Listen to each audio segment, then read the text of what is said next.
I recently read Meditations by author Marcus Aurelius. Marcus Aurelius was the emperor of Rome from the year 161 to 190, and said to be the last of the 5 good emperors. During his 19-year reign, Marcus faced considerable hardship: invading barbarian tribes, hostile takeover attempts by close allies, an incompetent and greedy stepbrother as a co-emperor, and the death of several children. But despite Marcus's challenges, he remained a poised, effective, and beloved leader because he routinely practiced the ancient philosophy of Stoicism. Stoicism is a practical philosophy designed to help you and I remain calm and steadfast when facing hardship. Meditations is a collection of thoughts by Marcus Aurelius detailing the Stoic practices that he used to cope with stress. I've found the Stoic practices detailed in Meditations are as effective today as Marcus Aurelius claimed they were nearly 2,000 years ago. Among all the Stoic practices and meditations, there are 3 practices I found particularly useful. Practice number 1, Premeditation Melora. As a military leader and head of state, Marcus Aurelius's primary source of stress was interpersonal conflict with generals and senators. Each morning, Marcus would tell himself, "Today, I shall be meeting with interference, ingratitude, insolence, disloyalty, ill will, and selfishness." Marcus routinely rehearsed interactions with people who induced stress, and paradoxically, this made Marcus less stressed during the day. Premeditation Melorum, which is Latin for premeditation of adversity, is the act of imagining and accepting a troubling event.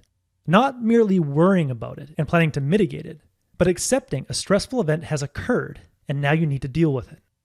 Let's say you're about to give a presentation. Practice Premeditation Melora by assuming it's already gone poorly, and now you must deal with the embarrassment and shame that you feel. As those feelings wash over you, take notice that you're still alive. Then continue with that scene in your mind, an hour, a day, and a month later. Odds are, an hour after the presentation, the stress has diminished. A day after the presentation, you're likely focused on other things. And a month later, you've probably completely forgotten about it. The key to stress management is convincing your mind that you can cope with any upcoming situation, no matter how stressful it might seem. In a way, Premeditation Melora is like a vaccine, a small dose of simulated stress in the morning that inoculates you from crippling stress during the day. Marcus Aurelius says, "Never let the future disturb you. You will meet it, if you have to, with the same weapons of reason which today arm you against the present." Practice number 2, Stoic Reframing. I've always assumed that a Stoic was a cold, emotionless, Spock-like character. However, after reading Marcus Aurelius' reflections on life, I've learned that a true Stoic experiences more joy than the average person, because a Stoic sees opportunity when others see disappointment. Near the end of Marcus's life, while on a war campaign north of Rome, Marcus learned that an old friend and trusted general, Avidius Cassius, had declared himself Caesar and forcibly seized the Roman throne. Marcus should have been furious and felt betrayed, but instead he saw the situation as an opportunity to express compassion and forgiveness, 2 virtues he greatly admired in others. Marcus Aurelius called a council of soldiers and declared, "We have an opportunity to settle this affair well and show to all mankind that there is a right way to deal with civil wars. We shall forgive a man who has wronged one, to remain a friend to one who has transgressed friendship, to continue faithful to one who has broken faith." In the days that followed, Marcus prepared his army to march south, but before Marcus could reach Rome, Cassius was killed by a lone assassin. But Marcus still found a way to act virtuously. He went to the defense of the senators who co-conspired against him and urged the Senate not to sentence them to death. He said, "Keep my reign unstained by the blood of any senator." When you encounter a troubling situation like Marcus did, reframe the situation as an opportunity to practice virtue. Virtue is an old-fashioned word derived from the Greek word arete, which means excellence of character. If you're not sure which virtues you should practice at any given moment, just imagine someone you admire, alive or dead, and ask yourself, which character trait do I want to emulate?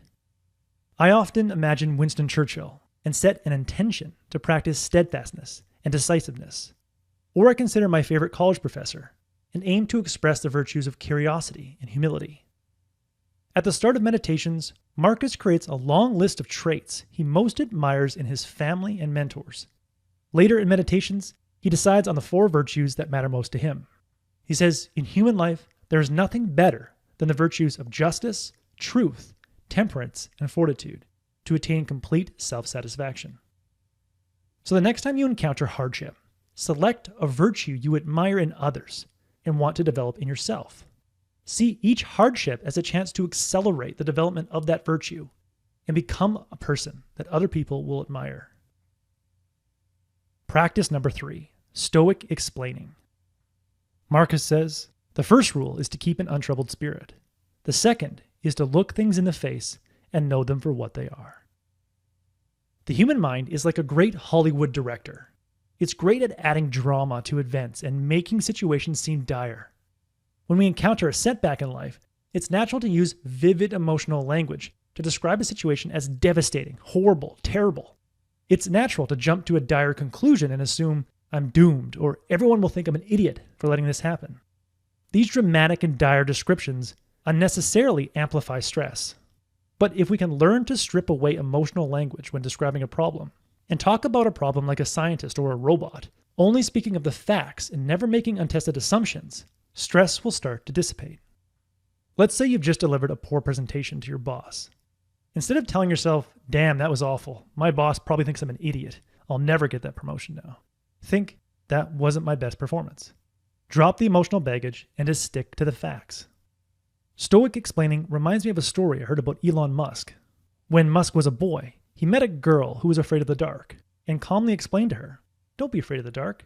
Dark is just an absence of photons. In Meditations, Marcus Aurelius uses Stoic Explaining to reduce temptation. Whenever Marcus was tempted to overeat, he described a mouthwatering piece of meat as simply the body of a dead pig, or a vintage glass of wine as simply grape juice. So the next time you want to feel in control and control your stress levels, strip away the emotional language, stop yourself from making assumptions, and use mundane, factual language. In the end, when dealing with hardship and chronic stress, turn to Stoicism and try the following 3 Stoic practices. First, imagine the worst case scenario you fear coming true. See yourself dealing with the fallout and coping with the stress. Then, reframe every negative situation as a great opportunity to practice a virtue that you most admire in others. And third, describe every stressful situation with simple, fact-based, objective language. Exercise these 3 practices and remember these final words from Marcus Aurelius. You have the power over your mind, not outside events. Realize this, and you will find strength.